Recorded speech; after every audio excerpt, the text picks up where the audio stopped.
Once upon a time, in the vibrant village of Ileoloke, nestled between the vast rainforests of southwestern Nigeria, lived a wealthy businessman named Alade. Known far and wide for his wisdom and business acumen, Alade was a man respected by many. His wealth came from trading rare spices, exotic fabrics, and precious stones, and he had built a grand house at the heart of the village. But the true pride of Alade's life was not his wealth, but his three daughters. The eldest, Eniola, was known for her striking beauty and her flair for fashion. The second, Fumi, was clever and witty, but cared little for anything beyond the luxuries their father's wealth could provide. And then there was the youngest, Ewa, whose beauty surpassed both her sisters. But what made Ewa stand out was her character. Unlike her sisters, she had a gentle heart, a deep love for nature, and an unshakable sense of hope. Everyone in the village referred to her as Beauty, not only for her outward appearance, but for the kindness that radiated from within. While Eniola and Fumi spent their days lounging in silk robes and gossiping, Ewa preferred to spend her time helping the villagers, tending to her garden, and reading tales of love, bravery, and adventure. One fateful day, a storm more furious than any the villagers had ever seen swept through the land. The sky turned dark, and thunder roared like the drums of a war god. Lightning struck, and the sea, where Alade's ship bringing goods from overseas had sailed, churned with violent waves. In the blink of an eye, Alade lost everything. His ships were swallowed by the ocean, his cargo of spices and treasures destroyed, and with it, his wealth vanished. The next morning, Alade gathered his daughters to break the terrible news. "My dear children," he said, his voice heavy with sorrow, "there is a sad news I have to tell you. The ships that were supposed to bring my goods all capsized because of the storm, and all the goods were destroyed and carried away by the storm. The bank I borrowed money from will soon come to take all that we have. We are no longer wealthy. Please, we have to manage for now while we hope for God's mercy." Eniola and Fumi gasped in horror, their faces twisted with disbelief. "What will we do?" cried Eniola. "How will we live without our beautiful dresses and jewels?" Fumi mourned. "This is unbearable. We cannot live like common villagers." But Ewa, ever the gentle soul, approached her father and placed her hand on his. "Do not worry, Baba," she said softly. "We may have lost our wealth, but we still have each other. We will find a way, and I will help you. I am happy as long as we are together, and I know soon God will bless us again." With no other option, Alade sold their ground home and sent all their servants away and moved his family to a modest cottage at the edge of the village. Their new life was hard. Ewa worked tirelessly to keep the household running, cooking, cleaning, and even planting a small garden to provide food for them. Eniola and Fumi, however, did nothing but complain about their new life of poverty. How can we live without servants? Fumi grumbled. Why should we, daughters of Alade, be subjected to this humiliation? Eniola added. Though life was challenging, Ewa kept her faith. Every night she prayed for her father's happiness, hoping that one day things would turn around. Her patience and determination never wavered. One day, Alade received surprising news. A letter from one of his old business partners. Baba, what does it say? Ewa asked, noticing the gleam of hope in her father's eye.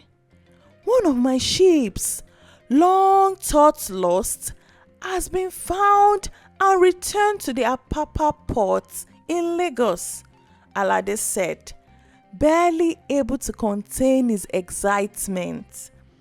Maybe this is our chance to regain what we've lost. Eniola and Fumi immediately saw this as an opportunity to restore their former luxurious lifestyle. Oh, Baba, Eniola exclaimed, please bring me the finest dresses from Lagos, and I want the most expensive jewelry you can find, Fumi chimed in. Alade turned to Ewa and asked, and what shall I bring for you, my child? Ewa smiled warmly.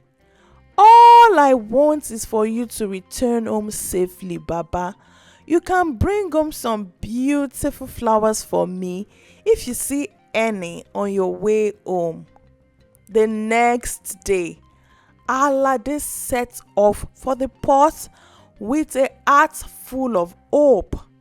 The journey was long, and as he neared the port, his excitement grew. But when he arrived, his hopes were dashed. The ship that had returned was not laden with his goods, but was battered and empty. The storm swept almost all his goods, and the remaining goods inside the ship were destroyed. Heartbroken, Alade began his journey home, unsure of how he would break the news to his daughters. As he made his way back, Alade became lost in a dense, misty forest. The night fell quickly, and rain began to fall heavily, flooding the whole place. His bike got stuck because of the flood, and he could not go further. Cold and desperate, Alade spotted a light in the distance. He followed it until he came upon a grand palace, its golden gates gleaming in the moonlight. Strangely, no rain had fallen on the grounds surrounding the palace. The gates swung open silently, and Alade, too cold to question the strange occurrence, entered. Inside, the palace was warm and inviting, with a table set with food and wine. How strange, Alade thought. There is no one here. But hunger and tiredness got the better of him, and he decided to partake in the feast before him. Afterward, he found a luxurious bedroom where he fell into a deep sleep. The next morning, Alade awoke to find fresh clothes laid out for him and breakfast waiting downstairs. Grateful but confused, he decided to leave.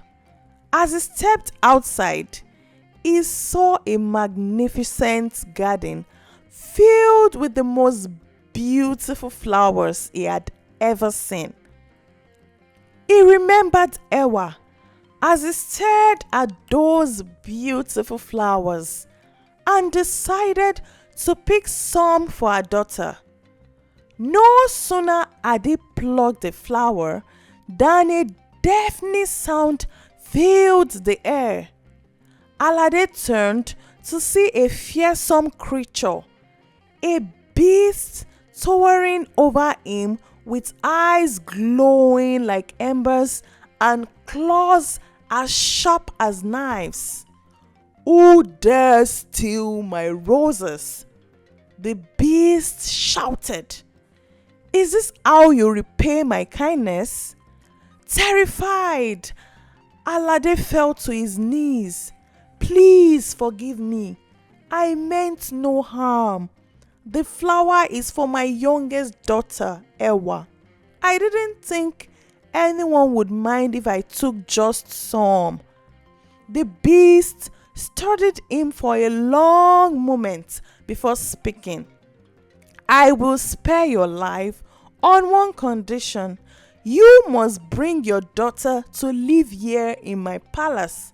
She must come willingly. You have 1 month to return with her.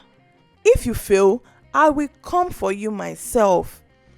Alade, trembling, agreed to the beast's demand.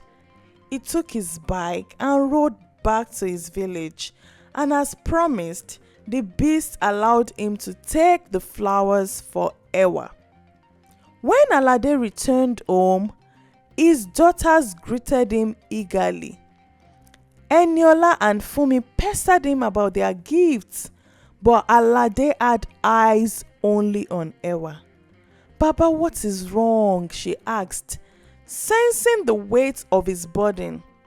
Alade told them everything about the palace, the beast, and the terrible bargain he had struck to save his life.